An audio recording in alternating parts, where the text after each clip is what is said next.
행저질라 저녁 큐티 시간, 살며 생각하며.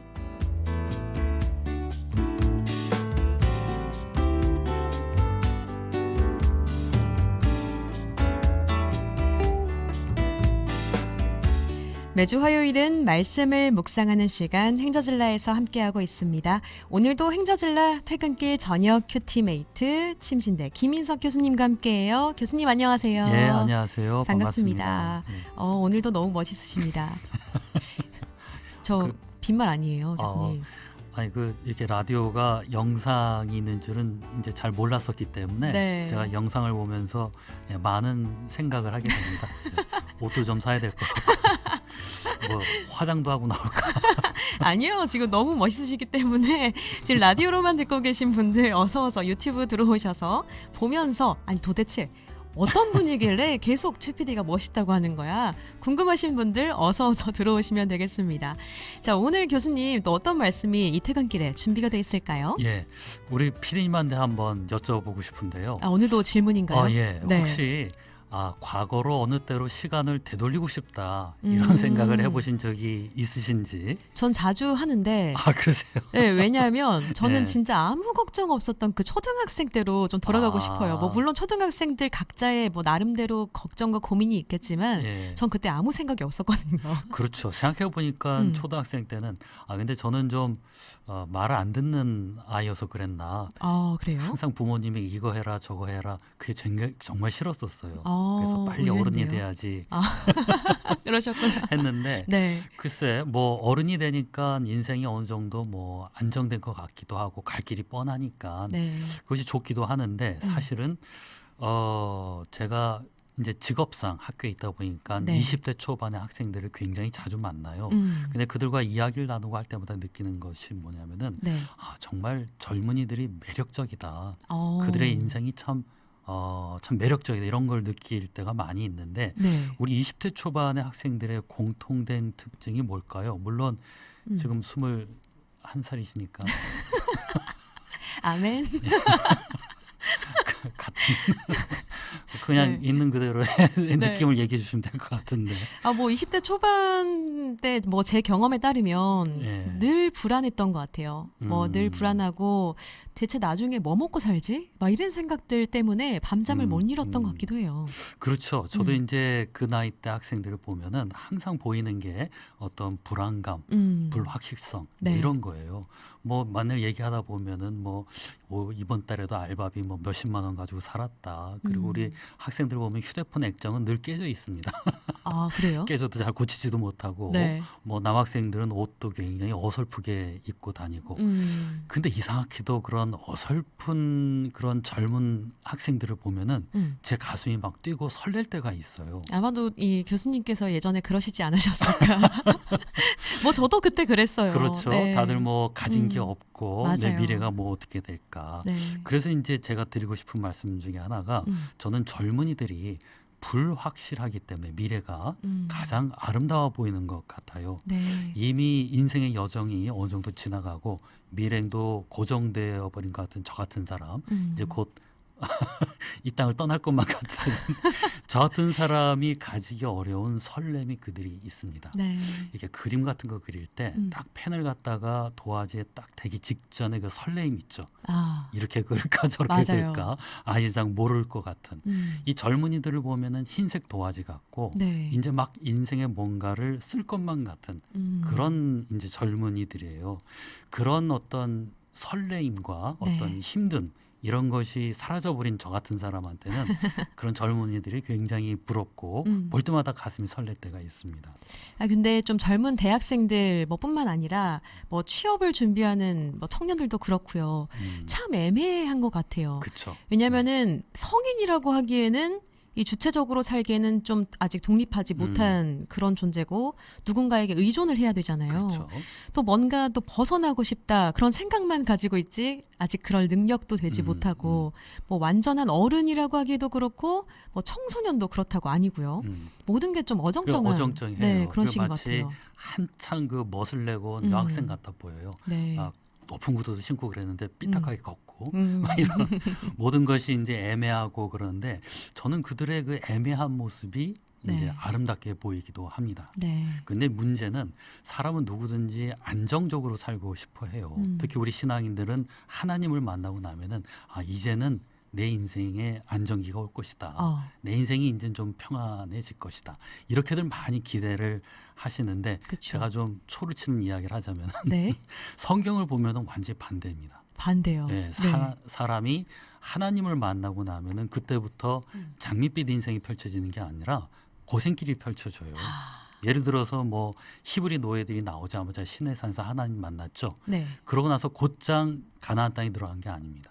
무려 40년간을 광야에서 헤매였고요. 네. 야곱도 집을 나와서 베델에서 하나님을 만나요. 네. 하나님을 만나게 됐는데 그때서부터 삼촌 라반을 만나서 아, 아주 고달픈 그쵸. 인생길이 시작이 됩니다. 제가 또 한 사람의 생각이 나는데요. 그 예. 얘기하니까 아브라함도 그렇죠. 믿음의 조상 아브라함도 하나님의 부름을 딱 받고 집을 나섰을 때 그 성경에 갈 바를 알지도 못하고 나갔다. 그렇죠. 이렇게 써 있잖아요. 뭔가 하나님을 만났다고 해서 만사가 우리의 막 생각처럼 막 음. 형통해지진 않나 봐요. 그러니까 나가라 그랬는데 어디로 가라 그랬는지 가르쳐 주지도 그러니까요. 않으시고 네. 이게 꼭 젊은이들 같기도 하고 그러다 보니까 사실은 아브라함은 믿음의 대가가 될 수가 있던 것입니다. 네. 나가라고 했는데 갈 바를 모르니까 오직 하나님만 믿고 음. 나갈 수밖에 없었거든요. 네. 이것이 바로 우리 믿는 사람들의 인생의 역설이 아닌가라고 생각이 들어요. 왜냐하면 네. 우리가 불안하고 불안정할수록 하나님은 행복하십니다.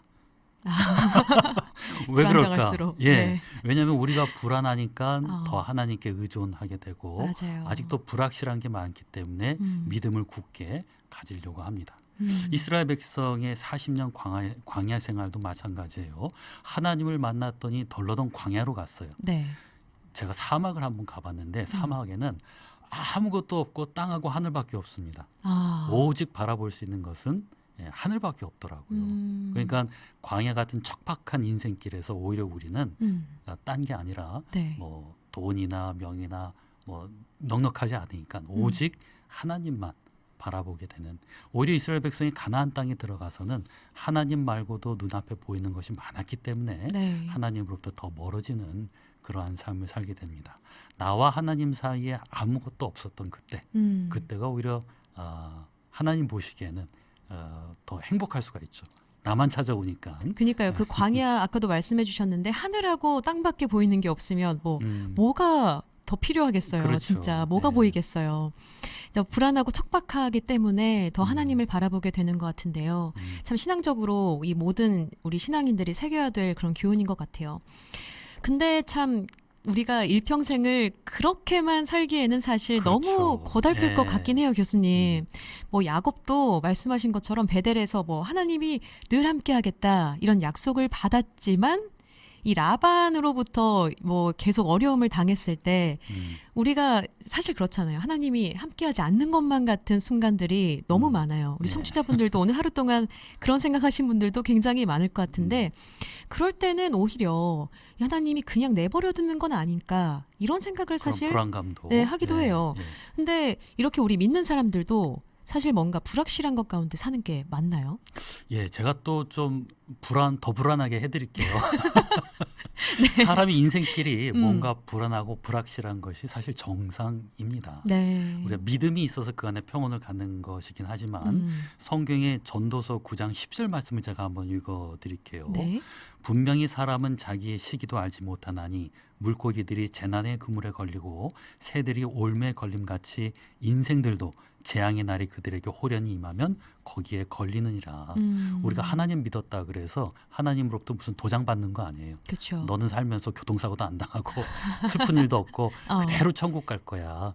그러면 지금 가는 게 낫겠죠. 그렇죠. 그러니까 혹시라도 그런 얘기를 하는 사람 있으면 너 이단이다. 그렇죠. 그럼 되겠네요. 그러니까 불안한 것이 어쩌면 정상입니다. 그러면 그렇게도 인생이 불확실하고 또 불안정한 것이라면 뭐 우리 크리스천들 믿는 사람들은 어떤 인생의 태도를 가져야 될까요, 교수님? 우리 최 PD님이 혹시 자전거 탈 줄 아십니까? 두발 자전거. 네, 저 조금 탈 줄 알아요. 그렇죠. 네. 자전거를 생각해 보시면 돼요. 자전거는 어떨 때 안정적일까요? 가만히 서 있을 때는 옆으로 넘어지죠. 그렇죠. 하지만 페달을 밟아서 자전거가 막 속도를 높이면은 오히려 자전거는 안정이 됩니다. 네. 이 말은 우리도 달려가야만 안정될 수 있다.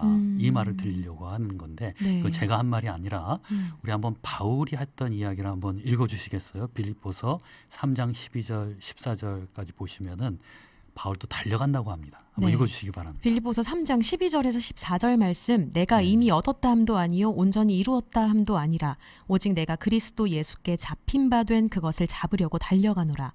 형제들아 나는 아직 내가 잡은 줄로 여기지 아니하고 오직 한 일, 즉 뒤에 있는 것은 잊어버리고 앞에 있는 것을 잡으려고 표대를 향하여 그리스도 예수 안에서 하나님이 위에서 부르신 부름의 상을 위하여 달려가노라. 예. 아멘. 이 바울은 또 예수님께 자신이 예. 잡힌 바 된 그것을 잡으려고 달려갔다라고 표현을 하네요. 그렇죠. 우리 생각에는 바울 같으면은 뭐 목표를 도달해도 몇 번은 도달했을 사람 같은데 네. 그는 살면서 한 번도 자신이 어떤 지점에 도달했다. 음. 내 인생은 뭐 안정기에 들었다라고 생각한 적이 한 번도 없습니다. 네. 늘 바울은 달려가면서 확인하려고 했던 것이 있어서 이게 뭐냐면은 네. 나는 잡혔다라는 겁니다. 예수께 잡혔다라는 것이 뭔지 물론 철학적인 설명도 가능하겠지만 제 생각엔 이거 같아요. 오늘 하루를 살 때도 나는 하나님께 잡힌 사람이다. 나는 하나님의 사람이고 예수님께 속한 사람이다. 네. 오늘 하루도 나는 다른 거에 사로잡히지 않고 뭐 돈이나 명이나 쾌락이 아니라 오늘 직장에서도 나는 예수님의 사람으로 살 것이다. 난 오늘 집에 퇴근하는 길에서도 하나님의 자녀로서 감사하면서 집에 갈 것이다. 이게 잡힌 사람 아닐까요? 그렇습니다. 꼼짝없이 잡힌 사람. 음. 바울은 그 위대한 바울도 매일매일을 나는 어쩔 수 없어. 나는 예수께 잡힌 사람의 이것을 확인해 가면서 자전거 페달 밟듯이 속도를 내면서 달려갔다라고 합니다. 그러니까 불안하시면 속도를 내시면 됩니다. 네. 그러니까 인생의 불안함이 이 불안한 것들 계속해서 얘기를 했는데 오히려 설렘이 될 수 있을 것 같아요, 교수님. 붙잡힌 자임, 누군가에게 예수님께 네, 예. 붙잡힌 자임을 확인하며 사는 삶, 그 삶이 복된 삶인 줄 믿습니다. 자, 행저질라 살며 생각하며 지금까지 행저질라 저녁 큐티메이트 침신대 김희석 교수님과 함께했는데요. 교수님 우리 다음 주에 또 예. 뵙겠습니다. 눈이 많이 왔으니까 조심히들 퇴근하세요. 네, 예. 교수님도 조심히 돌아가시기 바랍니다. 다음 주에 네, 뵐게요. 감사합니다. 주이라